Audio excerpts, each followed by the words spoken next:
atau pemasaran berjenjang. Yang kedua, door to door selling, yaitu mendatangi konsumen langsung dari pintu ke pintu, dan juga personal selling maupun elektronik komersial selling dan lain-lain. Yang kedua dengan store selling, yaitu dengan barang yang kita produksi itu dipasarkan di pasar tradisional, toko atau tempat perbelanjaan modern. Yang keempat, kapan konsumen akan membeli produk kita atau when? Itu istilahnya waktu konsumen membeli produk kita itu waktunya punya jangka waktu tertentu, itu bisa harian, bisa mingguan. Contohnya istilahnya konsumen yang mau datang ke tempat rekreasi atau tempat hiburan itu datangnya pada hari Sabtu atau Minggu. Sedangkan tempo bulanan itu biasanya kapan pelanggan kita itu akan membeli produk sepatu boot yang biasanya hanya dipakai di musim hujan.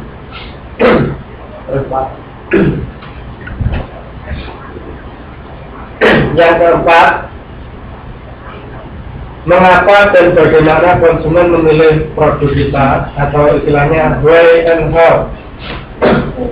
Yang pertama, konsumen memilih produk kita itu karena keunggulan produk yang kita produksi. Yang kedua, karena kemudahan cara pembayaran. Jadi barang yang ditawarkan kepada konsumen itu untuk pembeliannya dipermudah, baik itu melalui pemasaran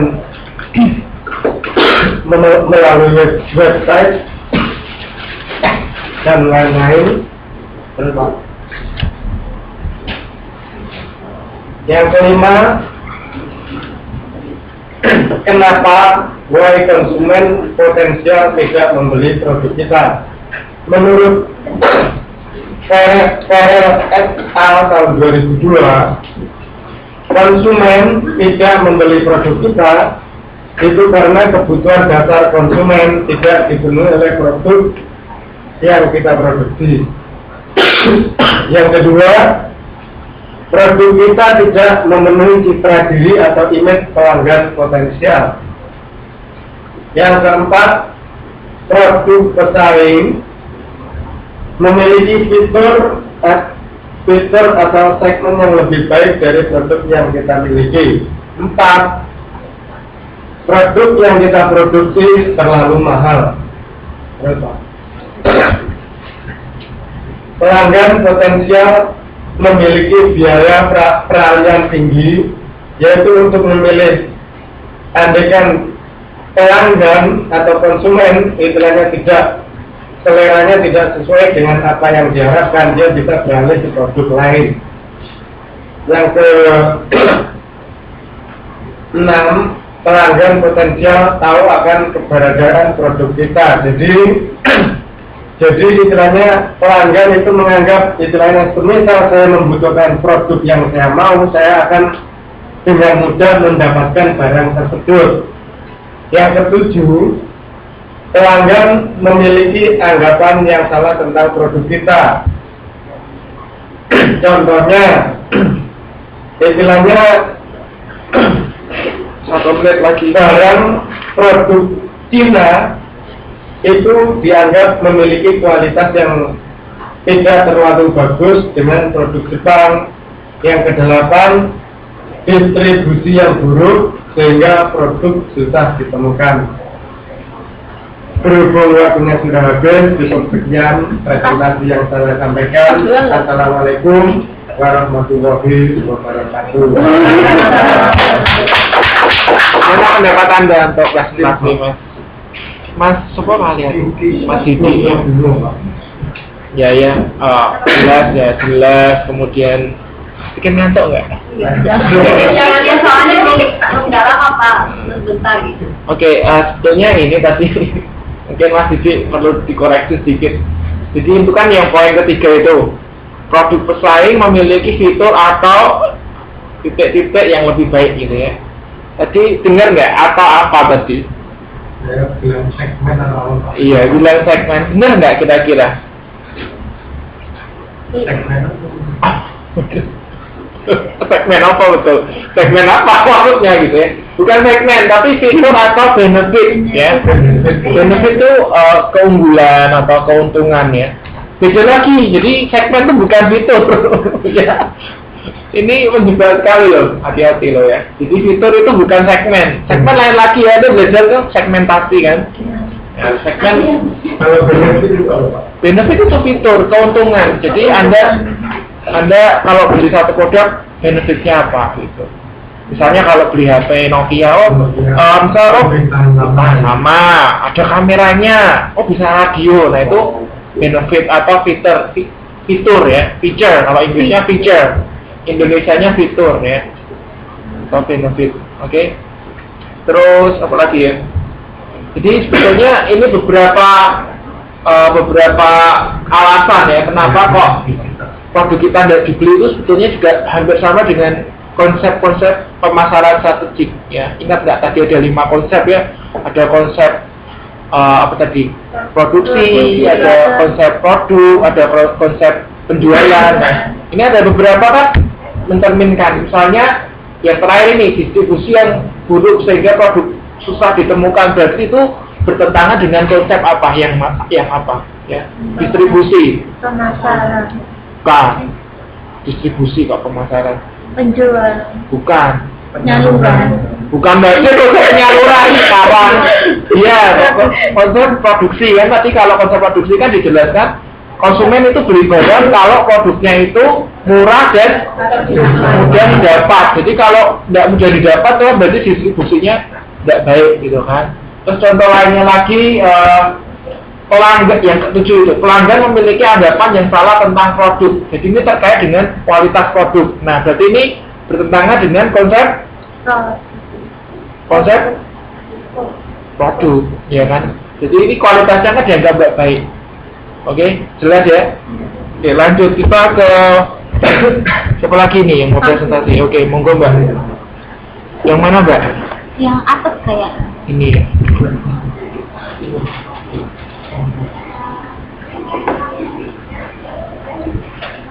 Ini ya? Oh iya. Oke, Ratna ini. Iya. Tadi presentasinya Mas Diki pas 10 menit lebih 6 detik. Selamat sore teman-teman semua. Saya berdiri di sini untuk mencoba presentasi modul 3 kegiatan modul 2 kegiatan 3. Kegiatan 3 analisa situasi persaingan. Ini poin-poin dalam analisa situasi persaingan. Poin itu pengertian dari persaingan. Poin B itu intensitas persaingan. Yang C itu analisis persaingan. D keunggulan. E mengukur keunggulan persaingan. F analisis lingkungan makro. Kita masuk ke pengertian persaingan. Pengertian dapat dipadatkan dalam 3 sudut pandang menurut Jay.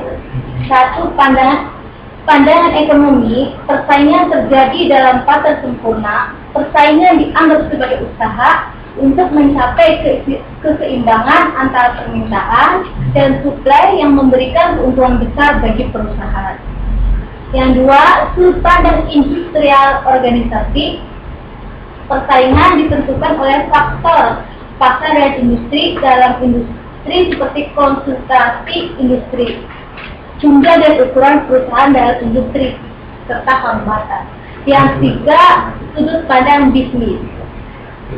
Bisa diartikan, sudut pandang bisnis dapat diartikan sebagai pertarungan yang merebut konsumen. Menurut Carter 1997 ada 4 persaingan.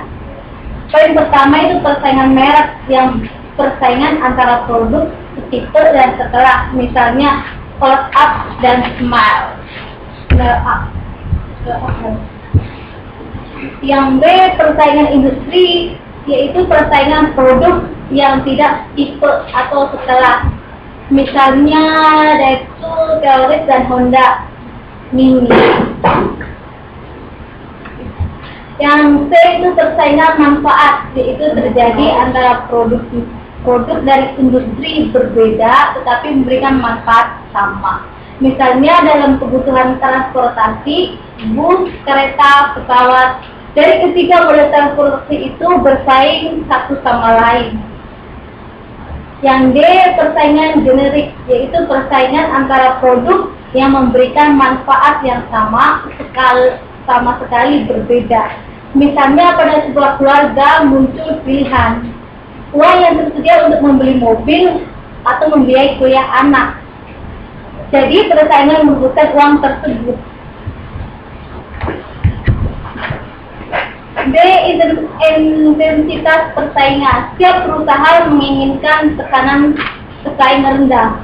Dalam Blue Ocean Strategy, Kim dan Margot 2005 menyatakan situasi ideal bagi semua perusahaan memiliki bisnis yang berbeda dalam melaut biru atau Blue Ocean.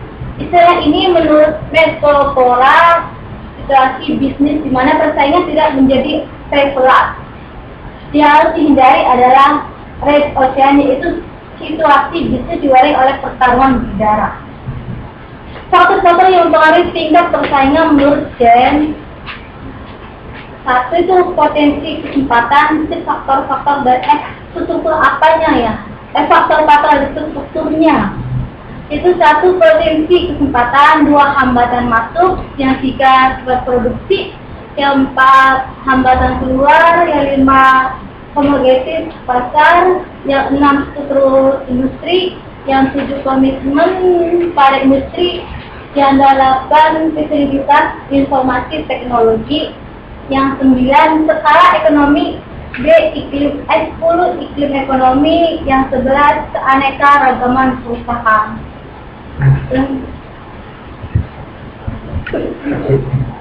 Menurut Carlson dan Versi 2006, analisis persaingan merupakan 5 langkah, yaitu A, mendiverifikasi area persaingan, B, mendiverifikasi dan menggambarkan pesaing-pesaing kunci, C, mengevaluasi pesaing-pesaing kunci, D, mengantisipasi aksi pesaing-pesaing, D, mengidentifikasi pesaing potensial. Perusahaan D, keunggulan persaingan. Perusahaan perlu memiliki keunggulan bersaing. Oleh Kohler dan Kotler 2006 diartikan sebagai kemauan perusahaan melakukan satu atau lebih praktek bisnis yang tidak dapat disamai atau dilebihi pesaing. Menurut Michael Porter 1995, keunggulan bersaing dimaksud harus bersifat dinamis, yang artinya dapat ditingkatkan sewaktu-waktu. Faktor keunggulan persaingan menurut Hart 1999, satu, faktor industri dipelopori oleh Porter 1980, yang dua, kompetensi statistik perusahaan oleh Hammer dan Parham 1994, yang tiga, sumber daya yang tidak dapat dicuri oleh Barney 1991, yang keempat, kemampuan yang dinamis oleh Tis dan Pisano 1994. Yang lima, proses pembelajaran yang baik oleh Dixon 1996. 6, relasi yang menciptakan nilai potensial oleh Berry dan para Suroman 1991. Mengukur keunggulan bersaing. Poin 1 itu mengukur keunggulan bersaing dapat dilihat dari bahan baku yang berkualitas, jaringan bengkel yang luas dan rapi, produksi yang efisien, harus menimbulkan nilai konsumen. Jadi intinya dari mengukur keunggulan bersaing. Nilai tersebut dapat dinyatakan beratribut dapat pula dinilai konsumen secara keseluruhan.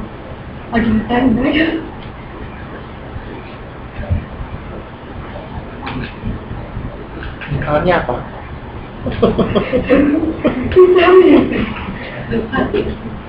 Analisis lingkungan makro. Lingkungan makro adalah pelaku-pelaku atau kekuatan-kekuatan eksternal yang selain mempengaruhi perusahaan juga mempengaruhi komponen-komponen lingkungan makro lainnya seperti A. Ekonomi, B. Politik, C. Hukum dan peraturan, D. Teknologi, E. Industri. Yang perlu dicerminkan pada lingkungan mikro ini bukan hanya pengaruh langsung terhadap perusahaan, akan tetapi juga komponen lingkungan makro yang lain yang pada akhirnya berpengaruh pada perusahaan secara tidak langsung. Ada yang ditanyakan? Banyak. Atau saran dan kritik? Misalnya? Ada yang mau tanya nggak? Satu sektornya. Nanti jawabnya baca di modul itu ya. Oke, yang penting di sini tuh itu loh, tingkatan dari persaingan. Ya. Jadi persaingan itu ada tadi menurut Kotler ya, bukan Kotter. Itu ada persaingan merek ya atau brand competition. Kemudian ada itu 2.20. Itu keluar juga di ujian itu. 2.20 itu. Ya. Nah, kemudian ada persaingan industri, ada persaingan manfaat, ada persaingan generik. Mbak, ngerti nggak tadi yang jenis persaingan itu? Yang ngerti saya lihat buku. Tapi ngerti nggak tadi? Iya. Ya, coba dijelasin lagi. Persaingan yang merek itu kayak apa contohnya? Tapi boleh lihat buku. Nggak boleh. Itu udah boleh dibaca. Iya. Persaingan merek misalnya kayak Yang tadi terakhir smell up gitu loh, yang ada gitu. iya, seperti kayak dengan Pepsodent tadi ya, atau semacam kayak mobil, motor Honda dengan Yamaha. Jadi produknya itu sama, levelnya juga sama, tapi yang bedain cuma merek. Kayak tadi Honda sama Yamaha gitu kan, sama-sama Honda, levelnya sama juga. Nah itu kompetisi merek. Terus apa lagi yang kedua? Kompetisi industri. Contohnya? Yang transportasi. Bukan. Ini industri bukan ya? Oh enggak, bukan. Itu bukan industri. Yang transportasi itu yang bawahnya lagi. Manfaat itu. Kalau industri yang gimana? Sama-sama misalnya sama-sama mobil, industri mobil, tapi yang bedain levelnya. Mobil itu kan ada yang level, ya kan beda-beda kan levelnya kan. Yang mobil kayak berdasarkan iya laptop juga. Asus sama Acer kayak gitu. Nah itu kalau itu merek Mbak. Bukan. Mobil itu kan ada yang 1.800. Bisa berdasarkan cc, bisa berdasarkan modelnya gitu kan. Kalau mobil itu kan modelnya ada yang city car, yang kecil-kecil gitu kan. Terus ada yang SUV yang gede-gede. Nah itu ya SUV ya, SUV itu. Itu kan beda kan. Sama-sama industrinya mobil, tapi itu kan levelnya lain. Nah itu misalnya kalau kita bandingkan antara Honda Jazz dengan Daihatsu Terios. Nah Terios tadi teroris. Nah itu sama-sama mobil gitu ya, tapi lain ya. Honda Jazz dengan Terios itu kan lain, levelnya lain juga kan. Nah seperti itu. Terus apalagi kompetisi benefit atau manfaat. Contohnya apa Mbak? Transportasi. Ya transportasi gimana? Seperti kayak kereta, pesawat terbang, sama bis. Itu kan sama transportasi, tapi apa manfaatnya. Manfaatnya sama dong, transportasi kan. Maksudnya manfaat Dari- waktu papanya ini apa ya? Perbedaannya di sarananya lah ya, sarananya, tapi manfaatnya sama, yang mau dicapai itu sama-sama mau mindahin barang dari sini ke situ, cuman kan beda-beda tuh yang naik.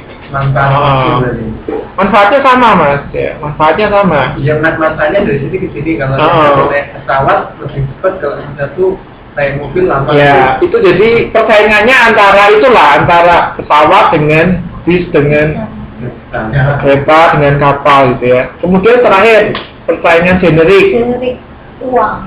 Misalkan uang ya, kita tuh dalam keluarga kecil mempunyai uang. Uang ini mau yang satu anak ini mau dikuliahin, apa uang ini mau dibeliin mobil misalnya gitu. Uang ini apa beli mobil apa suruh anak kuliah? Itu perebutan, namanya itu Kompetisi itu. Generik itu. Generik. Contohnya kayak gitu, ada yang bisa memberikan contoh yang lain. Generik iya. Misalnya Anda kalau ada kelasnya tuh hari Minggu ya. Nah, ya misalnya Minggu kalian ingin belajar atau pacaran, ya itu kan sama. Itu jadi seperti itu kan. Ya, kalau apa mau pilih belajar atau nah, jadi waktu Anda cuma satu tok gitu kan. Anda mau pakai untuk belajar atau mau untuk pacaran gitu kan. Itu contoh lainnya saya sudah kasih contoh loh ya. Ya terima kasih Mbak. Mbak Main ya. Iya. Maaf kalau ada yang banyak yang salah, itu dari perspektif saya. Assalamualaikum warahmatullahi wabarakatuh. Tapi keunggulan Mbak siapa? Mbak Nain ini PG ya, salah tabrak. Kita di teroris. Teroris. Ya dalam apa presentasi emang harus PD. Sama lah dia Kak Mas Didi ya juga. Salah ya PD ya, segmen gitu. Gak apa-apa ya, pokoknya PD dulu ya. Terus, satu lagi, ini penting ya untuk bisa Anda aplikasikan di kehidupan Anda sehari-hari di modul 2.30 itu bagaimana cara mengukur keunggulan bersaing. Itu bisa Anda pakai. Jadi misalnya Anda mau beli HP nih ya, antara Samsung, Apple atau HTC. Nah Anda bisa pakai ini, Anda implementasikan. Nah ini kalau di contohnya ini tentang martabak ini. Ya, berarti nanti Anda tinggal ganti martabaknya dengan bakwan. Kalau Anda mau beli HP ya pakai HP ya. Ini mau buka toko bakwan, Ani. Jadi kalau Anda misalnya mau beli ini ya, Samsung, terus iPhone, Sony ya misalnya. Nah, langkah pertama itu Anda buat atribut. Atribut itu apa sih? Spesifikasinya keunggulan. Nah, misalnya apa? Kamera gitu ya, kamera. Nanti tentuin dulu, apalagi selain kamera. Misalnya tentu touchscreen ya. Touchscreen. Apalagi atribut lainnya, speed bisa ya, kecepatannya ya. Misalnya kapasitas. Oke, kapasitas apa di baterai ya misalnya ya, kapasitas baterai. Apalagi misalnya yang menurut Anda penting lah gitu. Ya, oke, penampilan ya. Casing lah ya. Nah, misalnya, jadi misalnya Anda mau beli barang, Anda tentukan dulu atribut yang menurut Anda penting. Misalnya Anda temuin 5 ini. Nah, setelah Anda temuin 5, Anda kemudian compare nih. Anda kasih nilai. Anda search di internet. Wah, ini menurut ini Samsung itu kameranya itu bagus banget misalnya ya. Oke deh, saya kasih nilai 8. Kalau iPhone menurut referensi ini tuh lebih bagus lagi. Misal kita kasih 9.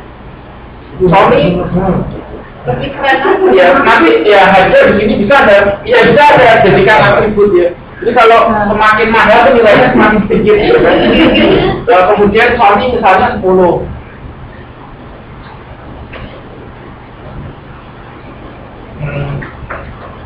Oh ya, sorry, harusnya di sini ya. Harusnya di sini Anda perlu kasih satu kolom lagi important.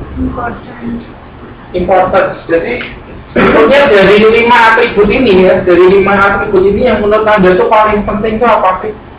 Dari 5 ini. Misal menurut Anda, wah aku pengennya kameranya yang paling megapikselnya paling gede. Makanya Anda kasih importantnya misalnya 10. Gitu ya. Terus misalnya kalau touchscreen, oke lah, nggak touchscreen atau ini, oke lah kasih 7 lah, gitu ya. Kemudian speed, misalnya speed itu sangat penting sekali. Kalau ngomong saya nggak suka, saya Anda kasih poin 9. Kemudian apa ini kapasitas baterai misal 8. Anda kasih 8 boleh, gitu ya. Casing misalnya Anda kasih 9 ya. Ini menurut Anda loh, importance itu menurut Anda. Nah di situ ini juga Anda misalnya kasih poin sembarang lah ya. Anda search dulu kan, Anda kasih poin sembarang nanti.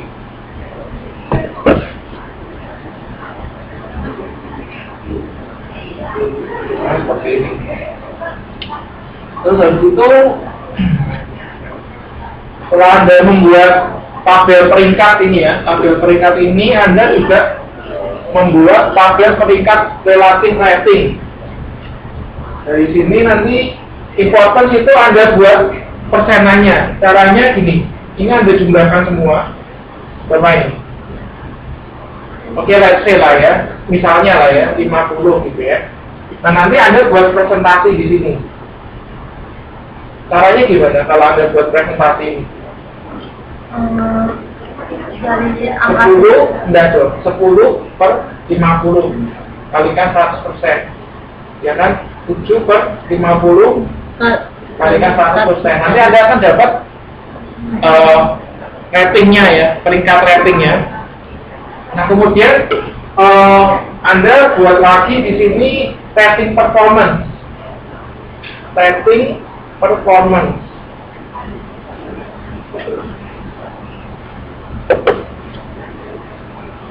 Ini Samsung, iPhone, Sony, ya. Nah, untuk rating performance Samsung itu caranya Anda 8 per, ini Anda jumlahkan semua. 8 tambah 9 tambah 10. Berapa ini? Berapa Mbak? 27. Nah, 27 Anda bagi 3. 9. Nah, 9. Jadi rating performance-nya Samsung adalah 8 ke 9. Nanti Anda hitung sama ya rumusnya, kalau iPhone juga sama 9 per 9. Sony berarti 10 per 9. Ya. Oh sorry. Ini Anda nggak perlu dibagi 3. Jadi langsung dijumlah aja ya. 8 tambah 9 tambah 10. 27. Jadi Anda nggak perlu bagi 3 lagi. Sama, ini untuk ini juga sama ya, 7 per 7 tambah 8 tambah 9. 24. Dan seterusnya. Nah terus habis itu ini kan Anda jadikan desimal, nanti akan ada nilainya di sini. Ya. Setelah itu, nah Anda masukkan ke rumus. Rumusnya ini. PWI sama dengan RPRI dibagi PR dikali PP. Oke. Nah misalnya kita PW itu adalah price word itu artinya harga kelayaan. Harga kelayaan HP Samsung, iPhone, Sony itu berapa gitu ya? Layaknya itu berapa gitu ya? Layaknya itu berapa? Nah, kita cari RPRI dulu. RI-nya ini bisa ganti ya, Samsung atau iPhone atau Sony gitu ya. Misalnya kita mau cari password untuk